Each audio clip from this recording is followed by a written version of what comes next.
I think the biggest why is love. Really, that's at the end of the day, that's what it's about. Like, I love my children. I love children in general. It's what got me into education in the first place.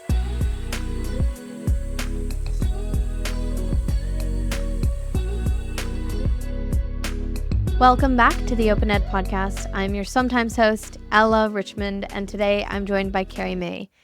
Thank you for being here. How are you? You're so welcome. I'm fantastic because we're doing this. Okay, so let's just jump right in. You were kind of sharing your story a little bit. You have 3 kids. You do open education, but interestingly, you do it as a single parent. And you kind of wanted to talk about how there's still such an amazing opportunity to personalize your kids' education, even when you have constraints, even when, say, you're a single parent or even when you have to work. Can you tell me a little bit of first your children's educational story? Like, where did they start? Where are they now? Yeah. So I have 3 boys. They're 6, 10, and 12. We started off, I was actually a public school educator for quite a while. It's about kindergarten. I got my degree in early childhood development. So that was really important to me. I knew that I wanted an education that was congruent with the research of what kids need to thrive and develop. And so I really looked for that when my kids came of age to start school. I interviewed tons of public school educators. I shopped around to find the right public school. And I found one that worked well for my oldest. My oldest is like a really neurotypical kid, high achiever, checks all the boxes, just that really kind of, I think, typical student. I wouldn't say that the education system is made for, but that can do well in the education system despite its flaws. And so my kids started off in a traditional public school, just a local school. And my oldest did okay. My middle child, though, is autistic. And so he started off in public school. And we quickly realized that there were some challenges that he was facing. So he has like auditory processing issues. So the bell, like the really jarring sound of the bell, scared him to bits. Like he started having night terrors at home and wetting the bed Wow. once he went back to school. And it was always about the bell. He would wake up and he'd be like, it's too loud, it's too loud. And he'd like be covering his ears and just crying. And so I talked to the principal, talked to the teacher about that to try and figure out what are accommodations, and everything that we came up with just didn't really work. It was like, well, he can wear noise canceling headphones. Well, then he can't tell when it's time to come in from recess. So he was being left out at recess with older students because he didn't realize it was time to come in because they use a whistle, right? Or things like that. It was such a struggle that eventually the admin said, well, maybe public school is just not right for him. And maybe you need to homeschool him instead, which was hard for me as a parent and as a teacher, right? Where I thought, oh, well, I had this vision of what his school was going to be like. So to kind of give up that dream of like, he's not going to get to do class parties and field trips and all these things that I loved about being a teacher, that was kind of the beginning of the end of traditional schooling for our family. But they're in different places now. So right now I homeschool, like in the traditional sense, my 12-year-old and my 10-year-old and 6-year-old both attend a Montessori charter school. So that's where we ended up. I love the Montessori method. It's near and dear to my heart as an early childhood educator, that in Waldorf. And so I searched high and low and I found this charter school. It's a public charter school, so it's free, right? Because as a single mom, there's financial constraints. It's been phenomenal. They don't have bells, actually. So it's a very gentle approach to education.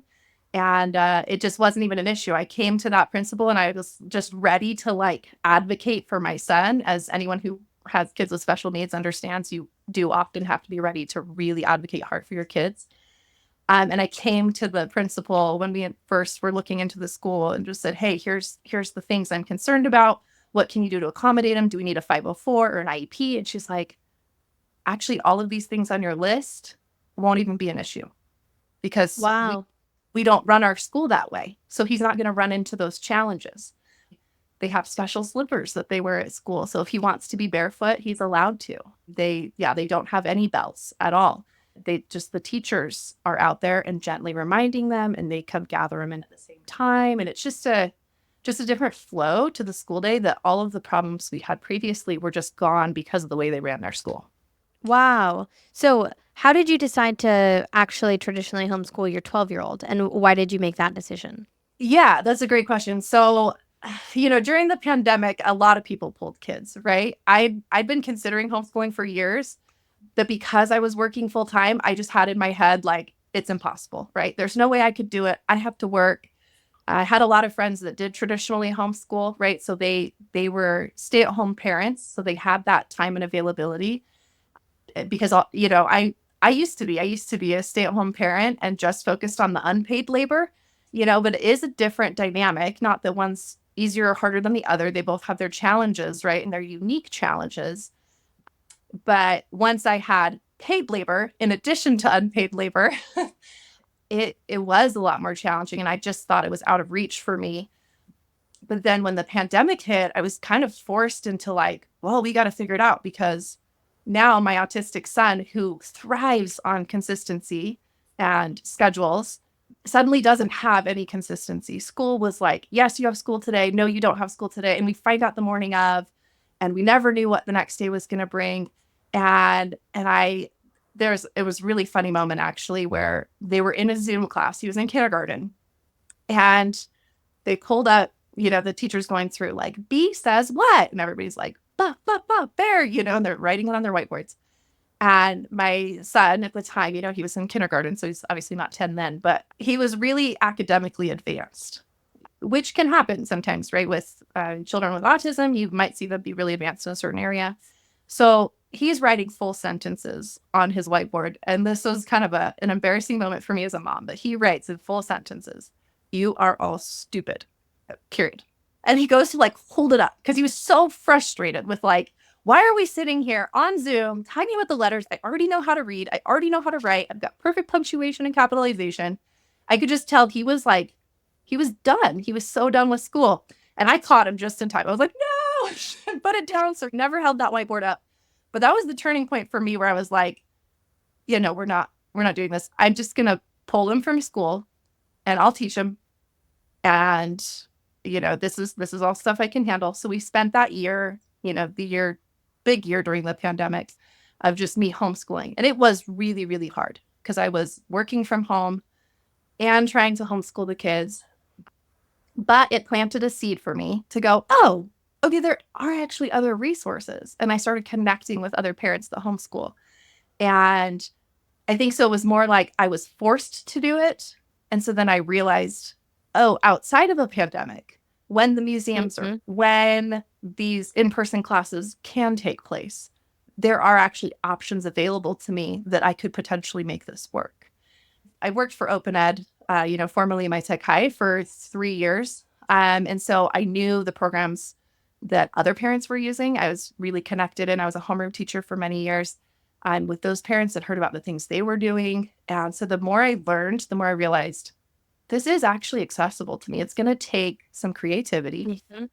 but I can do it. And so I, for myself personally, just set the bar at 12. I was like, hey, when you're 12 years old, you're more self reliant, you're more independent. I can give you assignments and you work on them independently, and then I can check in on you. And so that's why I've made it work with my 12-year-old. And I told my other two that as well, because they just are like, when can we homeschool, mom? We want to homeschool. I'm like, not till you're 12. And that's just for me personally. I imagine there are plenty of single parents out there that have made it work when their kids are younger. But I just knew, like, at the kindergarten level, how much that required, how much interaction that required from the adult when I taught kindergarten, that I was like, yeah, I don't think I have the capacity for that. So you'll continue to do your alternative education at your Montessori school because it's a beautiful school and I love the way that they work, right? And it's still all dead. Um, and at 12, we can transition to this other phase. Okay, so you set the bar at 12 for your kids. What does a day-to-day, homeschooling look like for your 12-year-old? And how do you do that alongside also working? And then, I mean, now that you've set the bar at 12, are you at all like kind of concerned for when all of your kids are at home? A little bit, but also my oldest will keep getting older too, right? So True. he'll be 15 by the time his brother turns 12. He just turned 13. So he'll be 15 when his brother turns 12 and can homeschool. And then he'll be 17. It's just like kind of taper. So I fully anticipate that they will be helping each other when they're all at home together, especially the oldest one. He is like the stereotypical oldest child that's like really responsible and does exactly what they're told and all that, the overachiever. I do plan on him contributing to his brother's schooling. But as far as the day to day, right now, he and I sat down together and we planned out what was important to him, right? There were certain things that were important to me where I'm like, I want you to learn an instrument, like learn to play the guitar. And he's like, well, I'd rather learn a language. And so we negotiated that, okay, you can focus on a language then. I won't push the guitar on you or an instrument. So he has like his language study that he does every day. He has an online math program that he uses. Then he has a hybrid language arts program that he uses online, and then he'll send it to me and I grade things for him with language arts. So like just yesterday, he was writing me a persuasive essay on why we should get a 3D printer and which 3D printer we should get if we're going to buy one. Like what are the pros and cons to each of them? So he had to go do his research and all that. So he does that, math, language arts, his language study. He has PE every day. So we're rock climbers in my family. That's cool. So we go climbing either early in the morning before I start work, or we'll go after school once I pick up his brothers. We'll go climbing after school. And then he's enrolled in an academy. So it's called 40 Learning Academy. And they do science, technology, and maths with him. So it's 3 hours. And he goes in with them and gets those subjects covered. So right now they're doing like earth sciences and space science, which has been pretty cool. So, and then he has like every Monday, Wednesday, he has a personal trainer. So he actually goes and like lifts weights. And fortunately, I work remotely. So I can take my computer with me while he's lifting weights. I'm just at the table, like typing away because I work for OpenEd, right? So I've been able to make it work that way. But there were times when I was a teacher where I thought, okay, if I wanted to do this, how could I make it work? And I, at that time, was like, okay, I looked up all these different in-person classes. Like, okay, I can put them in this one for this length of time, and then this one in this length of time. And I can pull resources to like pick them up or ask the parents who also have kids in that class if they can drive them to the next spot, So there are ways you can make it work, but it does take a lot of creativity. Yeah, I love that. I love that perspective. So you were talking about your 12-year-old and y'all sat down and decided exactly what was most important to him. So does it work for you because at 12 years old, you feel like he has a sense of what he likes and doesn't like? Or do you feel like all of your kids have a sense of what they like and what they don't like? And how are you like personalizing that and finding and cultivating their passions outside of even the Montessori? Yeah. So I think they do. They do all have a sense of what they like and don't like. And I think the important thing to realize is like none of it's permanent, right? Everybody knows what they want right now, right? Like I know I want ice cream right now or whatever, So I think even my 6-year-old can tell me, yes, I want to swim or I want to go to the jumping place. That's what we call the trampoline gym, is the jumping place. And then I just pay attention too, right? It's like if every day he's like, Mom, can we go to the trampoline gym? Mom, can we go to the trampoline gym? It's like, okay, this is clearly something that you really enjoy doing. Physical activity versus like the piano. My middle son loves playing the piano and he will play it for hours at a time. So I just pay attention, right? Just watch and see. And I don't have to do a whole lot on my end. I just provide the environment, which is a very much like Montessori approach. It's like you create the space for them to learn, but then they choose for themselves where they're going to spend their time. And so I think it's helped that they are at a Montessori school because they already have that mentality for themselves that they are independent learners and that the adult is learning with them or is a resource to help them expand their learning, but they're responsible for their own learning. So when we're at home, it's like I provide things like music books and we use like Simply Piano, as an online, that's on a tablet that my son can pull up and he'll spend like 2 hours just sitting at the piano, like playing the Simply Piano stuff. So yeah, it's just like, just provide the resources and then they take off with it. And sometimes there's resources I provide that they're just not really that interested in. I tried having a maker space for them at one point and they just hardly ever touched it. So I'm like, okay, well, now I know. I'll clear that space. Let's make room for something else that you are really engaged with and move on. So it's just, I don't know, just paying attention, I think, is really how I've been able to help cultivate like what are they interested in. That being said, I do push them as well outside of their comfort zone. It's not just like whatever makes you happy, do whatever you want. It's like, okay, but Mm-hmm. also physical health is super important to me. So we're going to learn about nutrition. We are going to have some kind of physical activity that we do as a family, which is why we climb. And they don't always love that, but it is an expectation. And I'm just like, this is just what we do. We climb, we go and we lift weights and we stretch and we eat healthy and we climb. That's what we do in our family. And, so I have certain things that are important to me as a parent that I'm like, these are non-negotiables. But I think because there's so many other areas where they do have a say and they do get to like pursue their passions, there's not a whole lot of kickback or resistance when it's like, I know you don't really want to go climbing today, but we're going to go anyways because this is what we do. And they're like, okay, fine. Yeah. Yeah. I think that's an important point. Just the fact that as families, you have the opportunity to communicate and share your values with your children. So, like, if your values are, we eat healthy and we work out because it's good for our bodies, then sharing that with your kids and not just like sharing it, but also instilling those habits in them.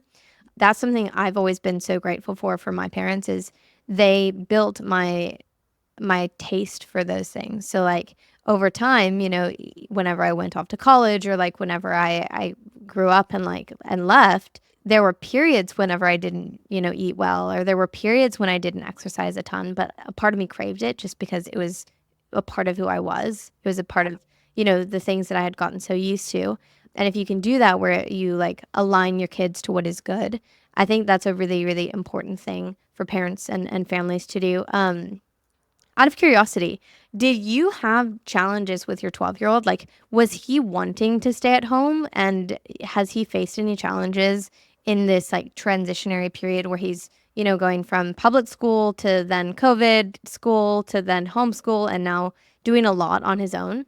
Right. Yes, absolutely. So the school he was at before, right, it was that Montessori school, and I absolutely loved it. And once they transition to middle school, it becomes a baccalaureate program, which is wonderful. That he wasn't interested in it. And so it was actually his choice to homeschool. I've always been really open to like, I appreciate alternative education in any form, right? Mm-hmm. Whatever, able to personalize education. And so it wasn't actually me saying, I want to homeschool you. This is what we're going to do. It was him saying, Mom, I'm kind of bored at school. Like, I'm always just waiting around because he's, advanced in math. And there were just other things where he was just like, I just am not like, he just wasn't feeling challenged at school. And it's a liberal arts school. So they don't have any program. And that's important to him. Like he is really into fitness and sports. And so the more we talked about it, the more he just kept asking, like, could we homeschool? Could we homeschool? I really want to do this. And so that's when I was like, okay, let's find a way to make it work. I work remotely. Like there's these other resources I'm aware of because of my job that like it's amazing to be able to work for OpenEd because I have access to so many parents that I'm just like, oh, there's another one. There's another one. And I have a whole Google Doc of just all these resources that I've learned from parents. But yeah, so challenges though, like him transitioning, even though it was his decision, I think it being his decision was critical in Mm-hmm. as we face these challenges, right? Because when we do butt heads, I remind him of that, of like, honey, this was your choice. So you need to put in the time. Because sometimes he'll just be like, oh, do I have to do that? I'm like, yes, you do. Like your brothers are at school. You also are at school. This isn't just a free for all. And there's been times where, I've been working, I'll go check in on him and he's playing Minecraft, right? When he's supposed to, I'm like, oh, have you finished your Spanish work? He's like, oh, sorry, no, I forgot. I'm like, yeah, I don't think you forgot. I think you tried to sneak one past me. So it's like, I do have to check in on him and make sure that like he's on task. It doesn't happen all the Mm-hmm. time, but occasionally, right? Or he just doesn't want to go. There's been times he hasn't wanted to go to personal training, and I just talked to him about like, we've already set this time aside. She's put it in her schedule, your trainer has, and she's showing up. And so you need to show up as well. Like you need to put in that effort as well. It's just common decency, respect, respect somebody else's time. So even when you don't feel like it, you still got to show up. And so it's been good in a lot of ways because it's not just that he's learning personal training, he's learning life skills, right? Of like, when I commit to something, I have to show up whether I want to or not. And Mm-hmm. that's that I honor my commitments, and yeah. Yeah, that makes so much sense. You were mentioning the whole idea of like him playing Minecraft behind your back. How do you deal with the idea between like guardrails and freedom, right? So like as a parent that's working, you don't have every single second to be over his back and checking everything. I mean, even some parents that have, say like 3, 4, 5 kids, like you don't have time to sit there and just monitor what every single kid is doing. How do you make sure that you have enough insight into what he's doing that you can make sure that he's actually learning as opposed to not? Yeah. I think I don't have a perfect system in place yet, but some things that have helped is the programs that I do use. I get like weekly check ins. And so we'll have this accountability at the end of the week where I'm like, oh, you said you did your Spanish work, but here it says you only spent 30 minutes all week on it and you're supposed to spend 30 minutes a day, And so it's like then a reflection of like, okay, so I think this next week we're gonna have to just say no Minecraft, like for the whole week. Like you've got to show me. I need to see that accountability piece come in my email showing me that like you hit all your language goals for the week and that you hit all your language arts, right? And your math. Like, Mm-hmm. so I do get those email updates letting me know how much time he's spending on each of those. And that helps, right? And having those consequences too, where he's Mm-hmm. like, oh, I can't just get away with it because mom is watching. Yeah. Like, mom does get a report. It might not be in real time, but eventually the pipers that, gonna be paid. I might as well be on task and then I can have my Minecraft time afterwards once I've done everything that I need to do. I love that. And then how do you stay involved with the Montessori? So like, back to the whole idea of a working mom, but not just working mom, you're also a single parent, which makes it harder. And you also have 3 kids and not just 3 kids, you have 3 boys, which is a lot. So it's like you have a lot of things that are going on at once. How do you make sure that you stay involved enough with your Montessori that you know what they're learning, that you are enough aware of like the gaps? And then where do you go initially? Like when you identify a gap, what is it? What is your process to solve that? Yeah, that's a really great question. I think it helped, at least for me, because what I'd run into with a lot of parents in general is they feel like they can't ask questions or they can't, I wouldn't say make demands, but it's like they can't advocate, right? They're like afraid of ruffling feathers. Mm, And so I think coming from an education background, being a public educator, I never struggled with that. I was just like, I know what goes on behind those closed doors. I'm not afraid to advocate for what I think is best in a polite, considerate way. So I don't know. I take time to volunteer, not every week, right? It's not on a regular basis, but if there's a random party coming up, I'll just request a couple hours off of work or a longer lunch break so I can just pop in for an hour and help in the classroom. That's really important to me because I think that's where you'll get the best sense of what's really going on in the classroom. Because kids either forget or dramatize or minimize, they're just all over the place in their retellings. And so for me, that was really helpful to just be in the classroom when I can, to see that teacher in action, feel the energy in the classroom, to attend all the parent teacher conferences, right, that are taking place, but also like conversations with my kids. That's really important, right? We just have a dialogue every single day. We do like rosebud and thorn. So it's like, what was your favorite thing in the day? What are you looking forward to tomorrow? So the rose is favorite, bud is tomorrow, and thorn is what was your least favorite part of your day. And we just talk about those 3 things every day. So that gives them an opportunity to share if they're struggling with something at school or, if things are going well, just helps me keep a pulse. mm-hmm. But I think too, like volunteering, giving donations helps for me to build rapport with the teachers too. And I try and do it like right out the gate at the beginning of the year so that if there are issues or concerns, there's already a connection there that we're collaborators. We're not enemies. We're working together for the same goal, right? Which is the kids. And so when there issues do arise, the first person I go to is the teacher, right? And have a conversation with them to see like, these are my concerns. Can we resolve this? A big one that came up, I'm a very strict no homework policy person. just the research out there for elementary school is really clear that like homework is not beneficial in elementary grades. It can be detrimental to their learning because they're already spending so much mental energy at school, and then they come home and they have even more school. And so that was something that was really important to me, right? Was like not in elementary grades. When they get older, yes, the research shifts and it's beneficial in high school. But so when I put my kids in school and they were expected to do an hour of homework every day, that was something I went to the teacher about. And I just shared, here's my perspective, right? And I shared the research too, to just say, this is where I'm coming from. Is this something that you would be willing to accommodate? And I think approaching it that way with like humility, Mm. not demanding, but just saying, this is my perspective. What can we do to meet these needs? They were more than willing, right? Some, I had one that kind of pushed back and said, well, they have to be ready for middle school or they're just going to be thrown in and they're going to have all this homework in middle school and they won't know how to handle it because they didn't have it in elementary school. And for that, I just said, well, we'll cross that bridge when we get to it. But for now, I'd like to hold on to this. And she's like, okay. And she was respectful of that. The other one I'd run into was just like, well, as long as academically performing, they're staying up, keeping up with the class, then I'm okay to accommodate that. And so, which worked. I got the answer that I needed. I think if my child had started to backslide, I would have had to have a different conversation, right? So I kind of out on that one because, even then, if they're struggling, then they may be a better approach than just assigning more homework, right? It might be like, maybe we need some one-on-one tutoring during the school day.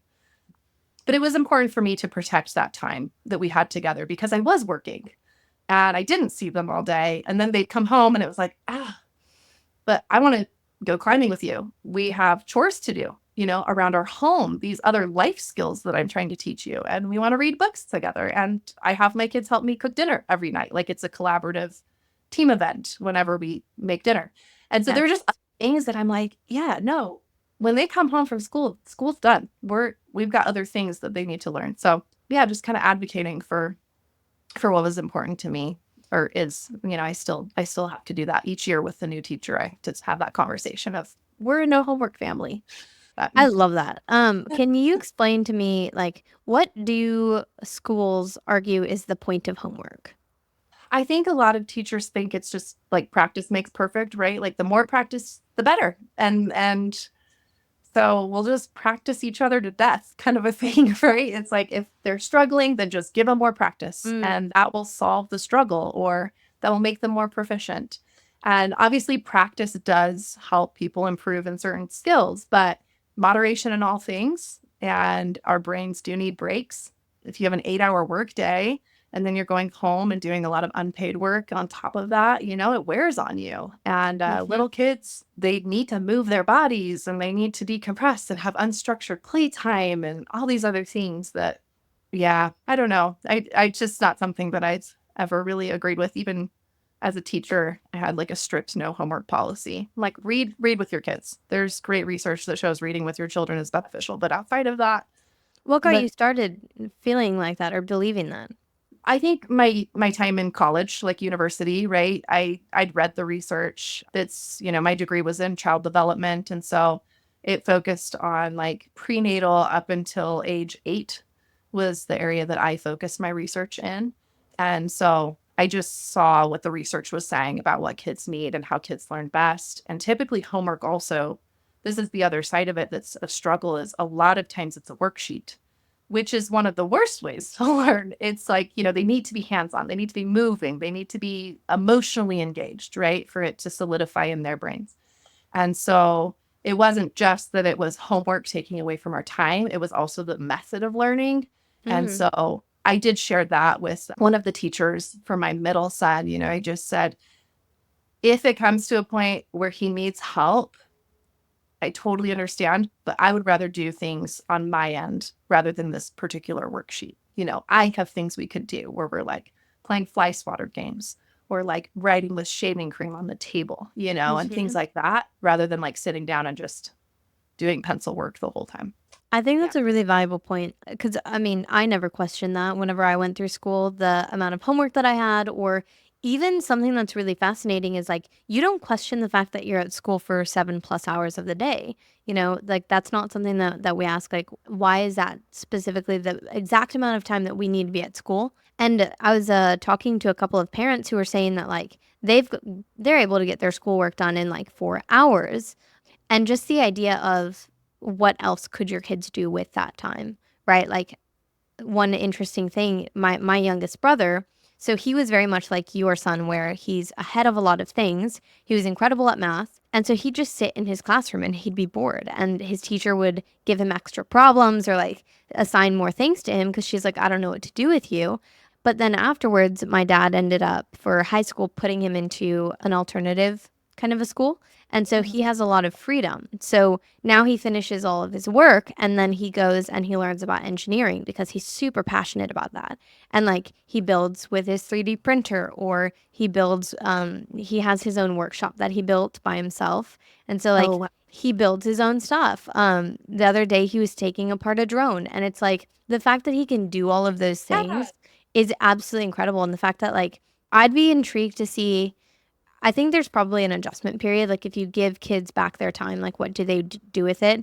Obviously, I don't know, but like for holidays, whenever you give kids their time, it's just like, I'm just going to watch TV a lot, or I'm just going to like sit there and hang out with my friends a lot. But like if you give them the adjustment period to almost like make it out of that, to level out and go back to their natural state. I was talking to Isaac about that in our episode. Like the natural homeostatic state of humans is we love learning. Like we Yeah. love learning, we love doing, we love taking in information, and that's just like such a fun thing for us. So Mm. the question of like what could a child do in 7+ hours of the day if it's not mandated that you sit down, and learn a specific way, which like, I mean, maybe for some kids works, but I, reflecting on my journey even, like I don't recall a lot of those lessons that I was taught, or like whenever it'd just be a presentation and I'd just be like writing down the exact same thing that was on the board because that's what I was supposed to do and that's how I was supposed to memorize it,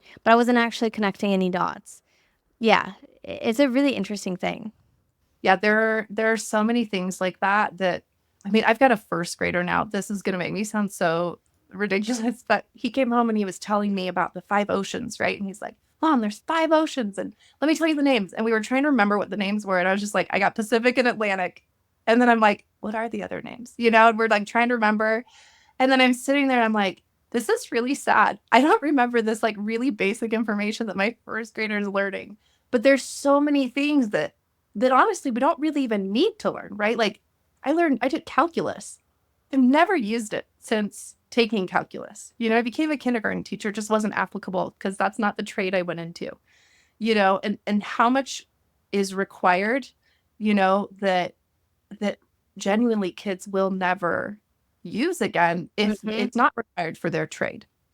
I think especially in high school, there is a lot of time that's wasted checking certain boxes of like, we need Mm-hmm. them to be well rounded, but you're not well rounded in real life. In real life, we have specialties that we're really good at, and those are called our jobs, right? Those are our careers, and we get really good at our career.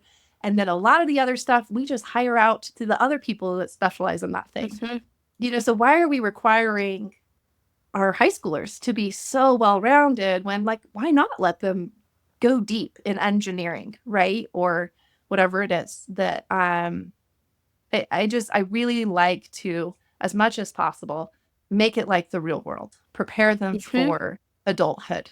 I think this goes back well to your last point, though, the point you made about how you like your kids to do at home things at home. So like let's say that you're teaching your kids about being orderly. Like that's a life skill. Let's say that you're teaching your kids about the habits that you want them to form. Let's say you're teaching them how to cook. Like these are all life skills, right? And Yeah. what you just said there is actually really fascinating because it made me think the what is happening is we're well-rounded um in like knowledge type things, Like like books. information.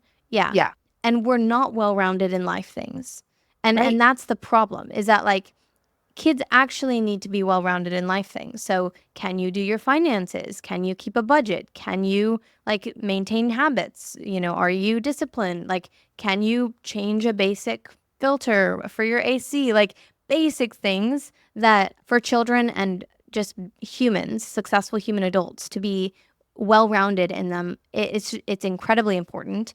Whereas all of the attention is focused on being well-rounded in like calculus and in history and in math and in English. And it's almost like the goal.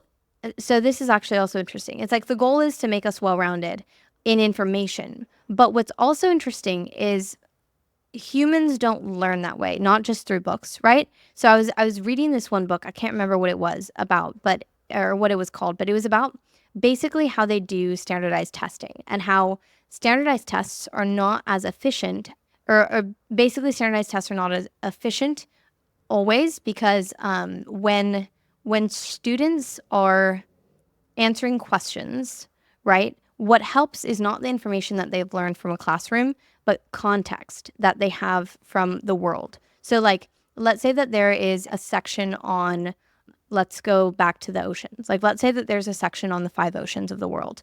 Uh-huh. If you read it, your reading comprehension is not just what you read on that page. It is every other bit of knowledge that you've ever gained before and prior so that you can connect dots and make context clues and then answer the question. And so what they find is that there's no amount of like extra practice that helps a kid become more successful at standardized testing. You can get good at like learning how to test kind of a thing. But what really, really helps kids accelerate in standardized tests is just context. Like when they have travel experience, when they are learning a lot of different things about the world with their families. And so that was really interesting to me because it was not what I expected. Yeah, I think that makes sense because when the test questions come up, you don't know exactly how they're going to be phrased. Yeah. A- And so if you have all this context and understanding of how a thing works, then it doesn't matter which point they're getting at. Mm-hmm. You have that holistic understanding so you can kind of figure it out. I think about this. So I and my kids, vicariously through me, right? Because it's what I do. We're really into primitive skills. So we'll go to these primitive skills gatherings. It's like survival kind of stuff, right? That's cool. And I remember the first time I was trying to learn how to start a friction fire by rubbing sticks together. And this guy was just explaining it, just using words, just explaining it. He wasn't demonstrating. He wasn't letting us use the materials. He was just talking us through. And he's like, okay, now I want you to go into the wild and try and find materials to start a fire with. And I was so confused. I was just like, I don't get it. Like, how do I know like what stick is good for starting a fire with and which one isn't? And like I brought back stuff that I thought maybe had to do with it. And he's just like, oh no, this is garbage. It'll just crumble as you put pressure on it or whatever. Right. And I'm just like so confused. And then I went and took a class from somebody different.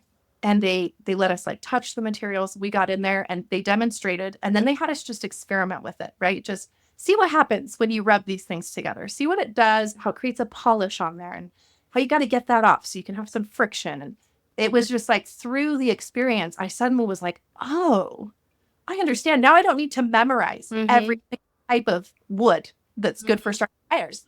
I know the principle of what kinds of woods are good for starting fires, Mm-hmm. right? So I can look at a piece, I can look at a stalk and go, yeah, that'd be good. Or no, that won't work. It's too hard or too brittle, whatever. Because I understand the concept behind it instead of just facts. And so just That's pieces. so cool. You know what I mean? Mm-hmm. Yeah, this is yes, 100%. So this is my last question for you before I hit you with some rapid fire questions. I want Okay. you to talk a little bit about your why. Why open education? Like, why have you decided that this is important for your family? And though your kids aren't, all doing the same thing, all having the same approach, like you've still made this a priority and a value in your home. Why? Oh, that is a really good question. I think the biggest why is love. Really, that's at the end of the day, that's what it's about. Like, I love my children. I love children in general. It's what got me into education in the first place. I just really, really, I see these little people and they're so ripe and ready to like absorb. They're just little sponges, right? And they are excited about life and they want to take it all in.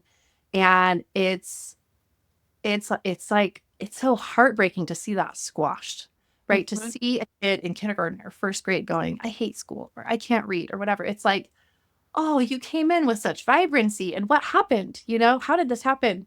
And I wanted to provide something better and different for children in general, not just my own kids, right? It was like, I want a different kind of education for the kids that come into my classroom. I want them to leave my classroom excited and feeling competent and confident and like they just can't eat this information up fast enough, right? And I think that just basically comes down to love. Like I love kids. I love learning personally. I am a lifelong learner. I'm constantly like, just what can I get my hands on next?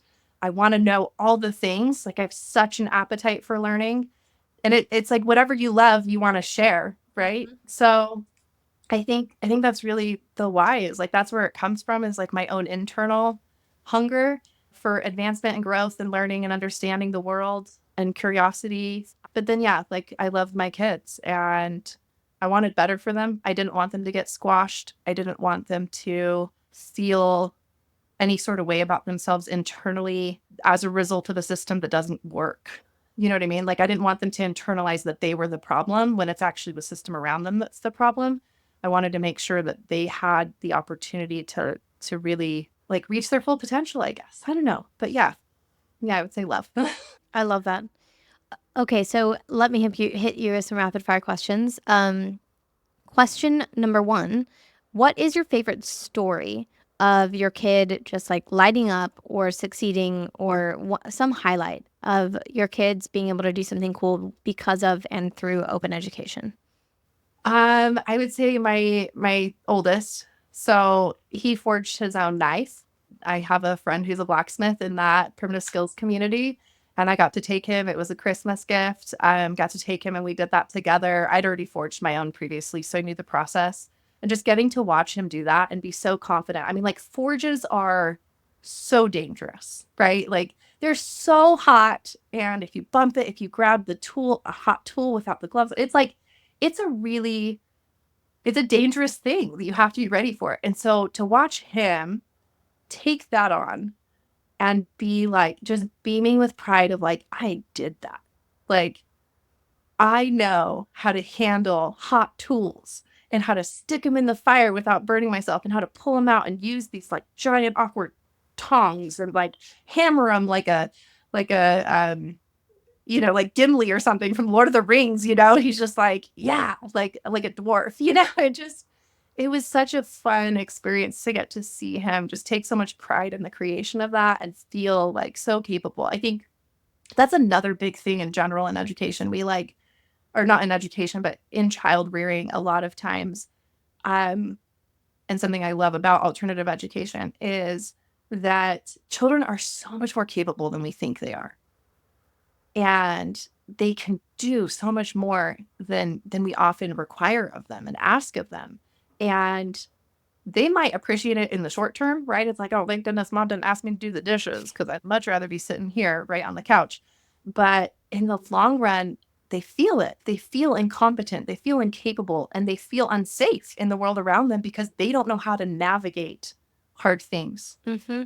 And so to challenge my kids and be like, yeah, at 12, you can go work around a forge and like molten lava hot metal, right? Like that's what we're talking about here. And he's navigating that with confidence. And it's just like, yeah, you would totally do that, dude. My kids have been using knives since they were like 2 and 3, like whittling sticks. They just teach them knife safety. And so they're really confident with sharp objects, at this point, because they grew up doing that. And I think that's in general, it just gives me so much pride to see my young children doing things that I think society has shifted and said that's too dangerous for them to go, no, it's not. Like we have been doing this for millions of years as humans. Like our children have been engaging in these activities for millions of years just fine. Let's get back to that, like giving them that confidence. Yeah. I love that. Okay, my next question for you. What is one resource that you've been really loving with your family or any of your kids that you'd love to share with the open ed community? Ooh. I would say, I mean, I kind of already mentioned it. It's like the primitive skills. There are so many classes. I live in Utah. So, but I know they're across the nation, right? Because I go to these gatherings all over the country. So I know that there are people in every country or in every state, sorry, that are teaching these skills. But that would probably be my favorite thing that we've done, is just getting my kids around people who have those skills, getting them connected back to nature off the screen, especially where like in homeschooling, a lot of the academics are screen based. And so it's nice to take that time and be like, okay, now we're going to connect to nature and we're going to get outside and we're going to be touching things and manipulating things and putting things in our mouths that like grew in the wild, just I just think it does a lot for kids' confidence to feel like they can navigate the real world too, not just the digital world. I love that. And my last question for you, what do you see as being a challenge next year different from this year with any of your kids? I think next year with my middle son is getting older, he's getting closer to 12, right? Just kind of anticipating that, like, okay, we are gonna, I want to give him the opportunity to homeschool. He is gonna be a totally different character than my oldest is. And so I'm gonna have to rewrite schooling for him. I can't just supply the same formula that worked for my oldest to my middle son. It's going to be something entirely new and different. And so next year I'm going to be starting that process because the following year he'll be home with me. So next year is going to be the whole, okay, let's start thinking, let's start finding resources. What programs do we want to use? I also think just in general, as they get older, there is more emphasis on the social and the peer group and wanting time with the peer group. And so I think next year, for my oldest, even it'll be different, that like I'm going to need to provide more of that peer group time for him than he is getting this year. I think it's going to become increasingly important with each year as he gets into the teens. I think that's all really important. This has been so fun. Thank you for sharing your story and for bringing more awareness to the fact that, even with constraints, even as a single parent, even if you're not going to send all of your kids, if you're not going to pull out all of your kids out into homeschool, um, that's not what open education is about. Like, open education is about having options. It's about saying, what does my kid need? Whether it be public school plus, 5 different outside activities, or whether it be Montessori with extra stuff. Like, how can I fill in the gaps for my kids to make sure that they are getting the personalized education that they deserve? Because truly, one size cannot fit all. Right. Yeah. Thank you so much for bringing me on, because I do think it's something that a lot of parents struggle with, that like it's either public school, traditional public school, or homeschool 100%. I have to be a stay-at-home parent, right? And that black and white thinking really limits, like there's just a whole rainbow available to us of options and opportunities. And I gotten stuck in that myself, of thinking like it has to look a certain way and realizing it doesn't. Like it really doesn't. I'm still a homeschool parent, even though I've got 2 kids in the public school system, right? There's space for all of us here. So yeah. I love that. Thank you again so much. Yeah, thank you.